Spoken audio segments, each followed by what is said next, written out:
On se retrouve pour la dernier signe du taroscope du mois de mars, les Verseaux. Allez, vous êtes les derniers, les Verseaux, pour ce mois de mars. Alors, Verseau, lune en Verseau, ascendant, tout en Verseau. Allez, avec la numérologie, avec l'oracle des nombres, pour cette énergie de ce mois de mars, qui arrive à grands pas. Déjà, grand pas, grand pas. Hop là, allez, ça sera... Ah, alors ça, je vais mettre ça là-haut parce que ça me gêne tout le temps. La spiritualité, l'arcane 7. Alors, le nombre 7. Le 7 vous dit... Qu'est-ce qu'il vous dit le 7? C'est le moment de ralentir votre rythme et de prendre un peu de recul. Peut-être allez-vous trop vite ou vous voulez obtenir des résultats immédiats. Cette carte vous invite à réfléchir à votre situation en vous posant les bonnes questions.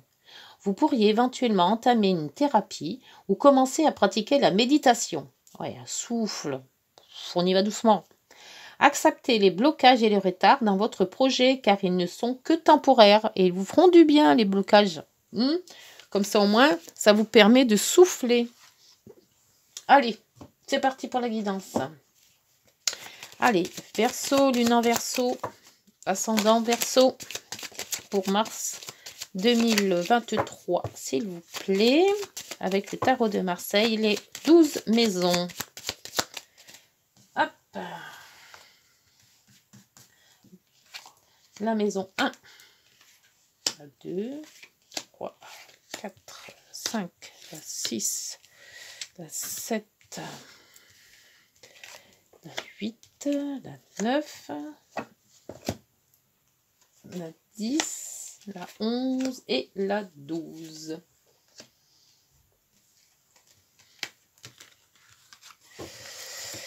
Et voilà, donc on met tout ça bien comme il faut pour que ça rentre dans la petite caméra, n'est-ce pas?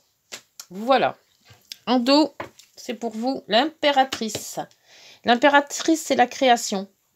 Alors, créer un projet, créer une situation, créer soit un projet familial, soit un projet professionnel. Ça peut être aussi l'enfant. Alors, enfanter ou quelqu'un de votre famille, un bébé qui arrive dans votre famille. Bon, une création. Voilà. Quelque chose qui se crée. Alors, donc, en maison 1, on vous dit l'état d'esprit de votre état d'esprit, pardon, pour mars 2023. Vous avez la papesse inversée. Décidément, je suis que de les inverser en ce moment. Alors, la papesse inversée, vous avez une mauvaise interprétation de vous-même. Ça commence mal, hein. Déjà, j'ai l'impression que vous aimez pas. Alors, qu'est-ce qui vous arrive? C'est quelque chose de bloqué. Il y a quelque chose qu'on vous dit de créer quelque chose, et d'après moi, là, avec la papesse, vous n'osez pas.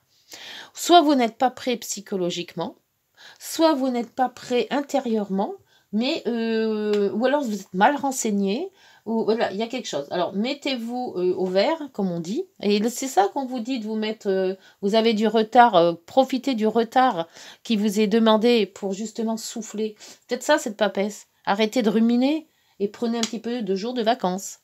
Ça serait bien, parce que là, votre cerveau, là, il tourne, là. Hein. La maison 2, la maison de vos finances, la maison de vos revenus, l'alimentation aussi.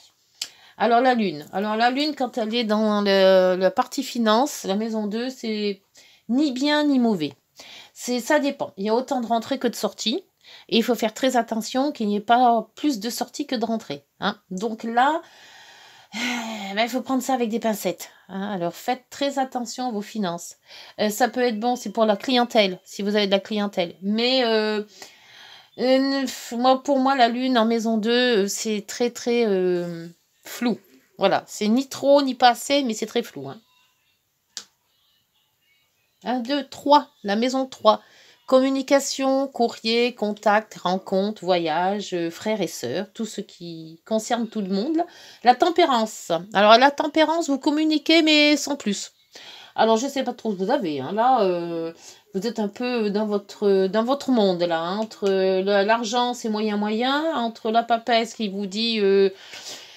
Je tourne, j'ai l'impression de pas avancer, hein, donc prenez du recul à tout ça. Et la tempérance vous dit, bah écoute, communique, mais plus n'en faut, hein. Voilà, on en dit, mais pas trop. Bon, alors là, on va voir ce que ça donne avec les autres maisons. La maison 4, la maison de la famille, la maison de l'environnement familial, le foyer. Si vous êtes célibataire, c'est votre foyer de votre maison avec vos parents. Si vous non, bah, c'est votre foyer que vous avez créé. Alors, on dit qu'il y a quelque chose qui se transforme chez vous. Euh, Soit c'est une situation qui s'est terminée et que vous prenez une autre situation, toujours familiale, hein. Donc peut-être que soit vous partez de chez vous, étant donné que vous allez faire peut-être votre chez vous ailleurs, hein, avec votre conjoint, donc vous quittez vos parents, soit ben, vous justement ben, vous avez une transformation de logement ou une transformation de foyer. Alors peut-être vous avez peut-être divorcé et vous vous remettez avec quelqu'un d'autre. C'est ça, c'est arrêter quelque chose pour reprendre autre chose. La maison Dieu, l'arcane 13. Donc voyez si ça vous parle, mais normalement en famille, il y a quelque chose qui bouge. Soit vous partez de chez vous, de vos parents pour créer votre propre famille, soit vous partez du foyer où vous étiez pour en faire un autre. Ou pour retourner chez vous, hein, c'est ça aussi, hein. La maison 5, la maison des plaisirs que je l'appelle cette maison. L'amour, les enfants, les personnes chères, les vacances, les jeux. Et apparemment, les vacances, vous en avez besoin. Alors on vous dit, eh ben voilà, ça ne m'étonne pas. Le pendu. Le pendu vous dit, mets-toi à l'arrêt. Lâche prise. Prends des vacances. Oublie un petit peu le boulot là, parce que vous êtes trop boulot là. Alors essayez de vous aérer. Prenez, je sais pas, allez dans les bois, à la forêt, dans un parc. Voilà. Faites ce dont vous avez envie de faire. Alors, si vous aimez le dessin, bah, dessinez. Si vous avez envie de faire du ski, faites du ski. Enfin voilà. Mais faites des choses qui vous font plaisir et arrêtez votre boulot. Voilà. Et on vous dit, vous allez avoir des retards dans votre travail. Alors profitez de ces retards, justement, pour... Il y a des blocages et des retards. Alors profitez pour vous-même et non pas toujours dans le travail. La maison 6, on va voir aussi, parce que ça, la maison 6, c'est le travail au quotidien. C'est la santé aussi. Et votre santé, elle va être démolie là. Les efforts à faire, les contraintes. Alors on vous dit, ben voilà, prends le large. On vous dit. Le bas, c'est-à-dire, prends ton baluchon, on va voir ailleurs si j'y suis. Voilà. Donc, c'est tout. Prenez du large. Partez. Faites quelque chose d'autre, mais partez. Ou alors, si vous étouffez, prenez quelques jours de vacances, c'est tout. Ou un week-end, ça vous fera du bien. Pour la maison 7, c'est le conjoint, le couple, le partenariat, les influences avec les autres, les contrats aussi, contrats de mariage, Pax et autres. Là, on vous dit que vous avez un choix à faire avec l'amoureux. Est-ce que c'est un choix de rester ou de partir avec le changement de maison, là, en maison 4? Est-ce que c'est le choix de partir tout seul aussi? Là, c'était peut-être un dilemme, tout ça. C'est peut-être pour ça que ça ressasse là-dedans, hein, avec la papesse inversée. Vous savez pas trop, en fait, du partenariat, là. Alors, si c'est un partenariat de travail, on vous dit, peut-être que vous avez envie de changer de travail et vous avez deux possibilités et vous savez pas laquelle prendre. Il y a une décision à prendre là, un partenariat. Ou alors, c'est votre foyer, vous êtes mal dans votre foyer, vous voulez partir, ou alors vous avez envie d'en créer un autre, partir de chez vos parents pour reprendre quelque chose d'autre, et vous êtes indécis là aussi. Voyez si ça vous parle, mais là, j'ai l'impression qu'il y a un gros dilemme là en maison 7. Hein. La maison 8, c'est les banques, c'est tout ce que les autres peuvent vous donner en argent. Ça peut être des héritages, ça peut être des primes, ça peut être aussi tout ce qui est allocations sociales et autres. Et là, on vous dit, vous avez un renouveau. Alors, si peut-être, donc c'est peut-être les indemnités chômage, vous avez peut-être eu une indemnité qui s'est arrêtée, et ça peut être un prêt aussi, si vous avez demandé un prêt. Mais il y a quelque chose qui revient. Il y a quelque chose qui s'est arrêté et quelque chose qui revient. Alors peut-être une prime de quelque chose, un héritage peut-être, mais je pense pas que ça soit un héritage. Pour moi, c'est une prime que vous deviez avoir longtemps avant, qui s'est arrêtée, je ne sais pas pourquoi, et qui va reprendre. Alors peut-être du chômage, hein, parce que quand on travaille, on arrête d'être indemnisé, c'est normal, mais après, si on retourne dans la case chômage, on reprend ses indemnités. Vous voyez si ça vous parle, mais c'est peut-être ça, hein. 7, 8 et 9. La maison 9, la maison des relations sociales, la maison pardon. La maison 9, c'est la maison des grands voyages, la maison des études, la maison de l'administration, de la loi, de la justice. Et on vous dit que vous êtes l'empereur. Donc vous avez quand même confiance en vous malgré tout, hein. Avec tout ça, vous avez quand même confiance en vous. Vous dirigez bien votre petit monde. Si vous êtes patron, hein, d'une entreprise, on voit que quand même que vous avez encore bien la tête sur les épaules. Vous savez diriger votre monde. Vous prendrez les bonnes décisions. Donc, je pense que l'amoureux, là, la décision va être prise. Parce que je pense que vous êtes déjà dans la voie de savoir ce que vous allez faire. Donc, pour le moment, dans cette maison neuve, il n'y a pas... Vous êtes sûr de vous. Donc, là, ça va. Là, vous allez prendre des bonnes décisions. Dans la maison 10, c'est la hiérarchie, l'autorité, la clientèle, la situation sociale et tout ce qui concerne aussi le travail. Et la maison Dieu. Elle sort souvent, la maison Dieu, en ce moment.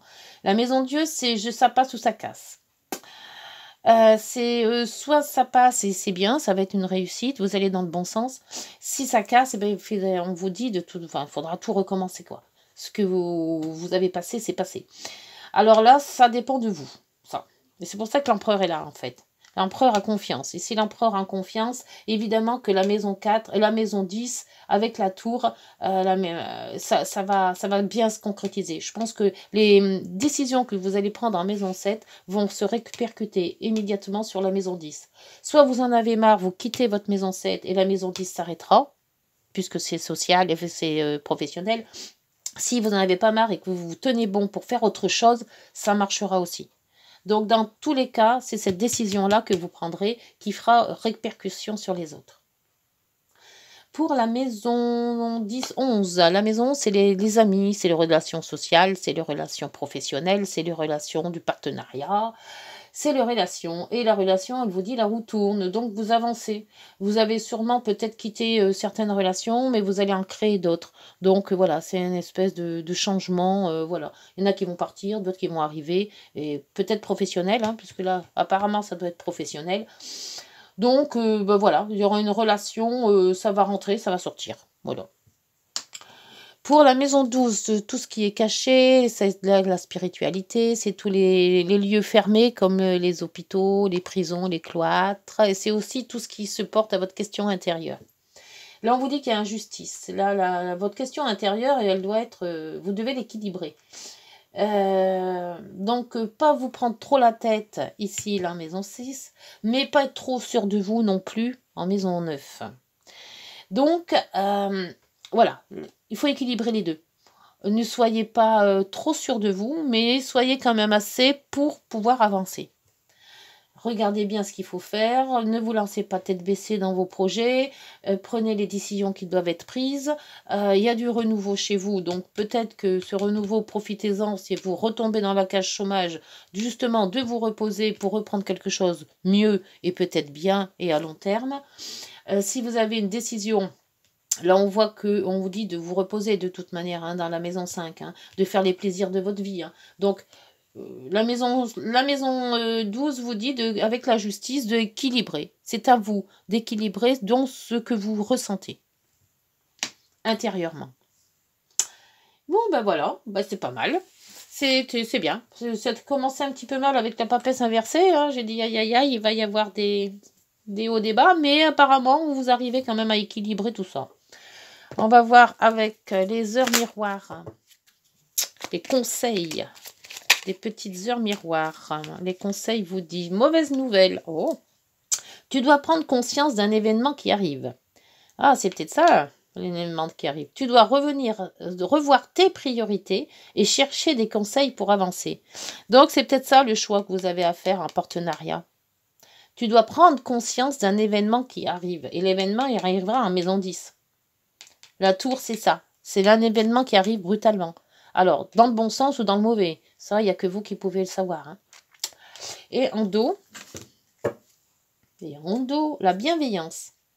Je te demande de rester positif ou positive. Ne laisse personne te dicter ce que tu as à faire. Change de direction et retrouve ce chemin empli de joie et d'optimisme. Je te soutiens, quelle que soit la décision que tu prendras. Bon, bah voilà, l'univers est avec vous. Donc, bah écoutez, si cette guidance vous a si ça vous a parlé, n'hésitez pas de liker, de vous abonner, de partager. D'ici là, on se retrouve donc au mois de mars, ouais, mi-mars à peu près, pour la guidance sentimentale. Et puis, d'ici là, portez-vous bien. Au revoir. Prenez soin de vous.